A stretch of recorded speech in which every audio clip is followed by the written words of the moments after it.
Konsep dasar isolasi sosial. Pertama, pengertian. Isolasi sosial adalah kesendirian yang dialami oleh individu dan dianggap timbul karena orang lain, serta sebagai suatu keadaan negatif dan mengancam.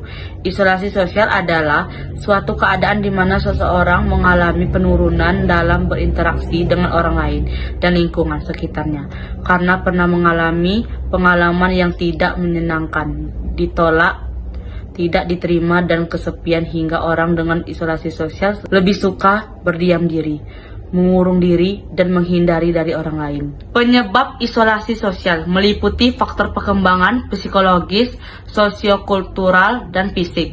Faktor-faktor ini dapat mencakup ketidakmampuan memenuhi tugas perkembangan, stres berkepanjangan, trauma, kondisi kesehatan mental seperti skizofrenia, penyakit kronis, disabilitas, perubahan hidup yang drastis seperti perceraian atau kematian orang terkasih, serta faktor lingkungan seperti kemiskinan atau tinggal di daerah terpencil. Faktor predisposisi. Pertama, faktor perkembangan. Tempat pertama yang memberi pengalaman individu dalam hubungan orang lain dan keluarga. Kurangnya stimulus kasih sayang dari ibu akan memberi rasa tidak aman yang menghambat perasaan percaya diri. Kedua, faktor biologis, berhubungan dengan kondisi fisiologis yang mempengaruhi timbulnya gangguan jiwa. Faktor biologis juga berkaitan dengan faktor genetik. Ketiga, faktor sosial budaya. Isolasi sosial atau mengasingkan diri dari lingkungan merupakan faktor pendukung terjadinya gangguan berhubungan. Faktor presipitasi. Pertama, stresor sosial dapat disebabkan karena kehilangan orang yang di antaranya seperti karena kematian, perceraian, perubahan status perjalanan, dilema etik karena sosial dan budaya. Kedua, stresor psikologis. Ansietas ekstrim akibat berpisah dengan orang lain dan memanjang serta dengan terbatas kemampuan individu untuk mengatasi masalah menimbulkan berbagai gangguan hubungan pada tipe psikologis.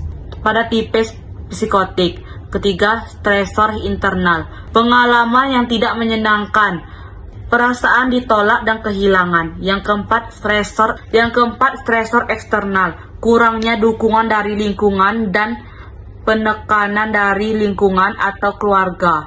Yang kelima, stresor intelektual. Kurangnya pengetahuan diri dalam ketidakmampuan untuk berbagi pikiran dan perasaan yang mengganggu perkembangan hubungan dengan orang lain. Manifestasi klinis.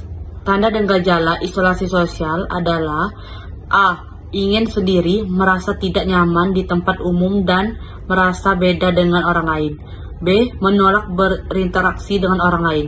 C. Merasa sendirian, merasa tidak diterima dan tidak punya sahabat. D. Menarik diri, afek datar, afek sedih, afek tumpul. E. Tidak ada kontak mata, tidak bergairah atau lesu. F. Menunjukkan pemusuhan. G. Tindakan berulang dan tindakan tidak berarti. Penata laksanaan isolasi sosial mencakupi penanganan oleh tenaga profesional atau seperti perawat atau terapis yang fokus pada identifikasi penyebab, melatih keterampilan sosial dasar seperti berkenalan dan bercakap-cakap, serta mendorong partisipasi dalam aktivitas sosial secara bertahap.